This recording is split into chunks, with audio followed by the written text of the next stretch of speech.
నమో వెంకటేశాయ. తప్పకుండా ఈ వీడియోని లైక్ చేసి నన్ను ఆదరించగలరు. మీకేమైనా డౌట్స్ ఉంటే కామెంట్ సెక్షన్లో అడగండి, మీ అందరికీ నేను సమాధానం చెప్తాను.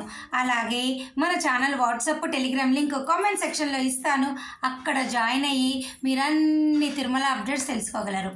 ఇక ఈరోజు ఫస్ట్ పాయింట్, భక్తులందరికీ శుభవార్త. తిరుమల కొండపైన PAC5 అనే పేరుతో దాదాపు 4000 మందికి వసతి కల్పించే విధంగా లాకర్ ఫెసిలిటీ అనేది ఓపెన్ చేశారు. మన గౌరవ ముఖ్యమంత్రులు అయినటువంటి నారా చంద్రబాబు నాయుడు గారిచే, అలాగే ఉపరాష్ట్రపతి శ్రీ CP రాధాకృష్ణ గారిచే ఈ PAC5 అయితే ఓపెన్ చేయడం జరిగింది. అయితే దీని ద్వారా దాదాపు 2400 మంది ఈ లాకర్ ఫెసిలిటీస్ మీరు వినియోగించుకోవచ్చు. అదనంగా 1500 మంది కూడా మీరు ఇక్కడ లాకర్ ఫెసిలిటీ ఉపయోగించుకోవచ్చు. దాదాపు 4000 మందికి తిరుమల కొండపైన రానున్న రోజుల్లో రూములు దొరకకపోతే ఆన్లైన్లో కానీ ఆఫ్లైన్లో కానీ ఇదంతా మీకు శుభవార్తే. దాదాపు అక్కడ ఉన్నటువంటి ఫెసిలిటీస్ ఏంటో నేను మీకు చెప్తున్నాను చూడండి. 24 గంటల పాటు వేడి నీళ్ళు ఉంటాయి మనము ఫ్రెష్ అప్ అవ్వడానికి. అలాగే 1400 మందికి ఒక్కసారిగా భోజనం పెట్టడానికి అక్కడ సదుపాయం ఉన్నింది. అలాగే అక్కడ ఉన్నటువంటి మరొక ముఖ్యమైన విషయం ఏమిటి అంటే, కళ్యాణ కట్ట కూడా 80 మందికి తలనీలాలు ఇవ్వడానికి అవకాశం ఉన్నది. దీని ద్వారా భక్తులందరికీ కూడా రానున్న రోజుల్లో, అనగా ఈ సెప్టెంబరు, అక్టోబరు, నవంబరు, డిసెంబర్ వరకు, అంటే ఈ సంవత్సరంలో రూములు దొరకని వారు దయచేసి ఇది వినియోగించుకోండి. ఓకేనా? ఇది ఫస్ట్ పాయింట్.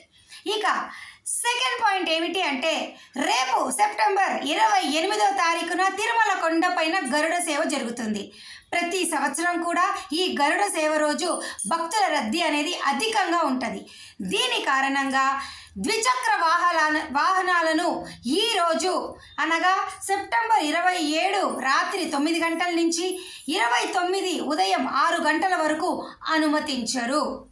ఓకే, ఈరోజు రాత్రి 9 నుంచి 29వ తారీఖున ఉదయం 6 వరకు ద్విచక్ర వాహనాల్లో మీరు మీ కుటుంబ సభ్యులతో రాలేరు. ఒకవేళ మీరు రావాలి అనుకుంటే రేపు కానీ ఈరోజు రాత్రి 9 తర్వాత కానీ బస్ ఎక్కండి, లేదా జీపు, కారు ఇటువంటి ఫెసిలిటీస్ ఉపయోగించుకొని తిరుమల కొండపైకి రావచ్చు. ఓకే, ఈ రెండు దయచేసి తెలుసుకోవాలి.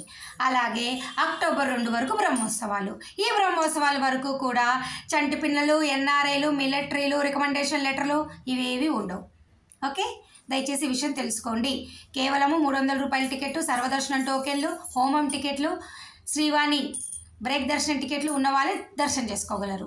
అలాగే రేపు గరుడ సేవ కాబట్టి చాలామంది భక్తులు అడిగారు, ఈరోజు మీకు రేపటికి సంబంధించిన ఉచిత సర్వదర్శనం టోకెన్లు తిరుపతిలో ఇవ్వరు. నడక మార్గం టోకెన్లు ఈరోజు 27వ తారీఖున సాయంత్రం 5 గంటలకు రేపటికి సంబంధించి ఉచిత సర్వదర్శనం టోకెన్లు, నడక మార్గం టోకెన్లు ఇవ్వరు. తిరిగి రేపు మరలా మీకు ఎల్లుండి 29వ తారీఖు సంబంధించి ఇస్తారు. గరుడ సేవ కాబట్టి ఈరోజు ఈ టికెట్లు రద్దు. రేపు గరుడ సేవ కాబట్టి ఈరోజు ఇచ్చే ఈ టోకెన్లు రద్దు. ఓకే, అలాగే రానున్న సెప్టెంబరు, అక్టోబర్, నవంబరు, డిసెంబర్ వరకు టికెట్లు అన్నీ అయిపోయినాయి. డిసెంబర్ 29, 30, 31 ఈ 3 రోజులకి టికెట్లు అన్నీ బ్లాక్ చేశారు. 28వ తారీఖు వరకు అన్ని టికెట్లు అయిపోయాయి. మీకేమైనా డౌట్ ఉంటే డిసెంబర్ 28 వరకు కామెంట్ సెక్షన్లో అడగండి. ఓకేనా? ఇక వైకుంఠ ఏకాదశికి సంబంధించి అనగా డిసెంబర్ 29, కోట 30, 31కి సంబంధించి టికెట్లు ఎప్పుడు అంటే డిసెంబర్ 2వ వారం విడుదల చేస్తారు. అప్డేట్ వచ్చినప్పుడు మీ అందరికీ నేను పోస్ట్ చేస్తాను. మరి ఈ వీడియో మీ అందరికీ హెల్ప్ అయిందని ఆశిస్తూ ఈ వీడియో సెలవు తీసుకుంటున్నాను. ధన్యవాదాలు. Thank you so much for watching this.